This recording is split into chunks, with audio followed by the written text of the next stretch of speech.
Halo Sobat Catur semua, selamat bertemu kembali. Jakarta pernah menjadi tempat kejuaraan dunia catur tahun 1993 yang mempertemukan antara Anatoly Karpov dari Rusia versus Jan Timman dari Belanda.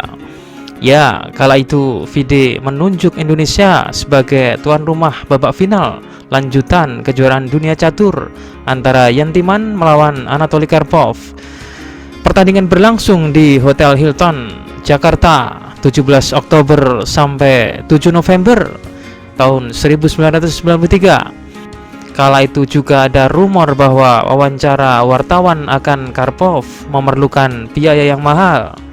Wajah pecatur Anatoly Karpov menjadi foto headline harian Kompas pada 30 Oktober tahun 1993. Oke, langsung saja kita lihat partainya yang syarat pelajaran ini.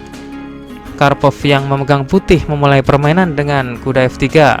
Jan Timman merespon C5, C4. Timman mengembangkan kudanya. Karpov juga mengembangkan kudanya. Kuda F6, English opening.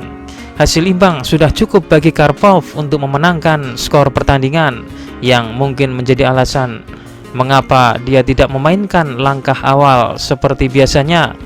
Karpov mengarahkan ke posisi simetris yang berpeluang besar menghasilkan partai draw. Di sini Karpov langsung mendobrak pusat dengan bermain D4, sekali D4 dan balik kuda memakan. E6 dibalas Karpov A3, mengamal petak B4. Timman memilih kuda pukul kuda dan balik dipukul menteri. B6 dengan ide mengembangkan sepasang gajahnya dengan cepat. Karpov gajah F4 dan Timman segera mengancam menteri putih dengan bermain gajah C4 dan menteri mundur. Timman melakukan rokade. Karpov memainkan bentengnya ke tengah, memperkuat eksistensi di lajur setengah terbuka D.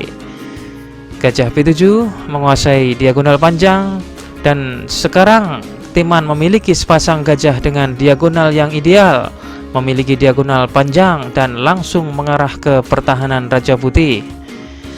Gajah D6, Karpov mengadu gajah untuk mengurangi dominasi sepasang gajah hitam yang menguasai diagonal penting, dan terjadilah pertukaran gajah dan menteri mengambil. Timman memainkan bentengnya masuk ke dalam permainan, menekan pion, dibalas E3, membackup pion. Benteng E8, sebuah langkah menunggu yang berguna dan cukup bagus. Hitam sedang menunggu F2 ke F3 yang melemah karena gajah putih dipaksa tidak beranjak dari tempatnya untuk melindungi pion G2 dari ancaman sniper gajah hitam.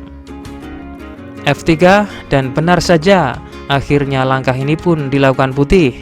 Timman melanjutkan benteng C6, mengusir menteri, dan menteri putih pun mundur. Gajah A6 memprovokasi dan menekan pion C4, dan kedepannya penekanan akan dibantu dengan menteri ke C7. Sampai posisi ini jelas putih kalah perkembangan karena ia belum rokade dan gajahnya masih tertidur menghalangi rokade akibat dipancing untuk melindungi pion G2. Oke, putih melanjutkan kuda E4. Putih bertujuan untuk penyederhanaan, tetapi dia sebenarnya membantu hitam. Ya, memberikan ongkos untuk hitam. Kuda kali E4, menteri kali E4, menteri C7 menekan pion putih sebanyak 3 kali. Gajah D3, sejenak putih melakukan ancaman ke sayap raja hitam, dan tentu saja hitam memblokirnya dengan G6. B3, langkah ini kelak akan memberikan pelemahan cukup signifikan ke petak C3.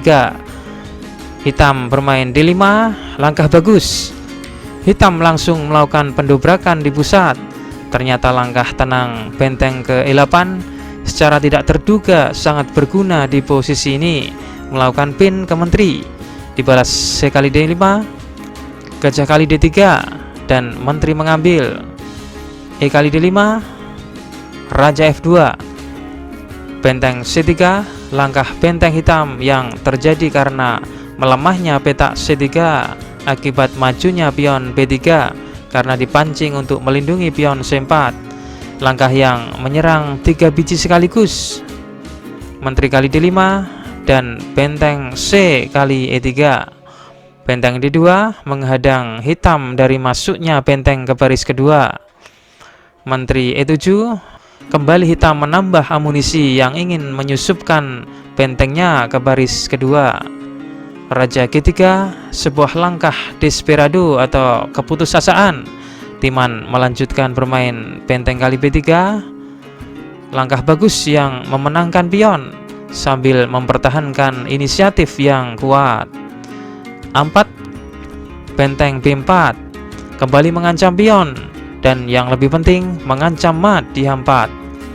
Benteng D4, Karpov memblokir dengan benteng pada baris keempat. Benteng pukul benteng dan balik dipukul menteri. Menteri G5 skak. Apabila raja mundur ke F2, ada ancaman berbahaya benteng D8. Dan selanjutnya benteng ini masuk ke baris kedua, sangat berbahaya. Oleh karena itu, raja ke H3, benteng E2 tetap masuk ke baris kedua, memaksa putih menjadi pasif total.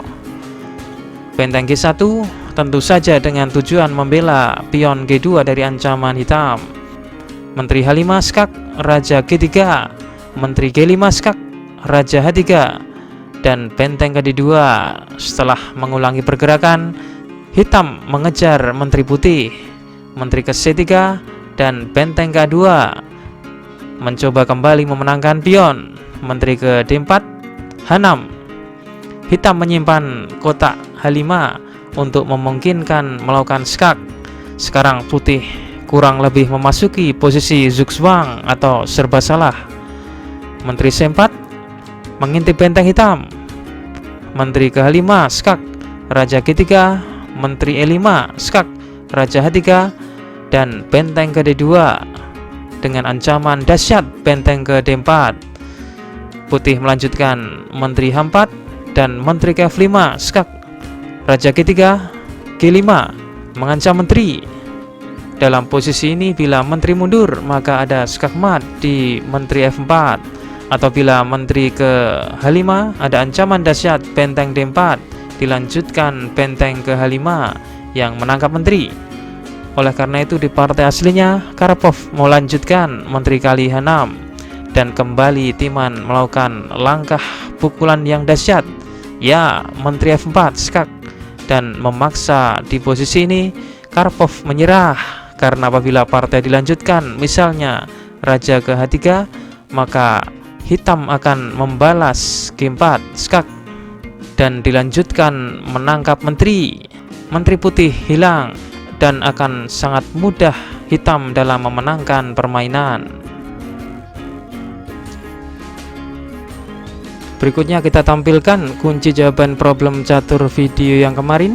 Kuncinya gajah ke H6.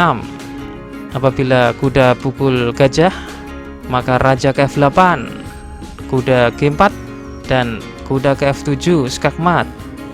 Atau apabila hitam merespon kuda E3, maka akan dibalas gajah G7 skak mat, cukup 2 langkah. Atau apabila hitam merespon D6 skak, maka raja ke F8, kuda ke F5, dan kuda ke F7 skak mat.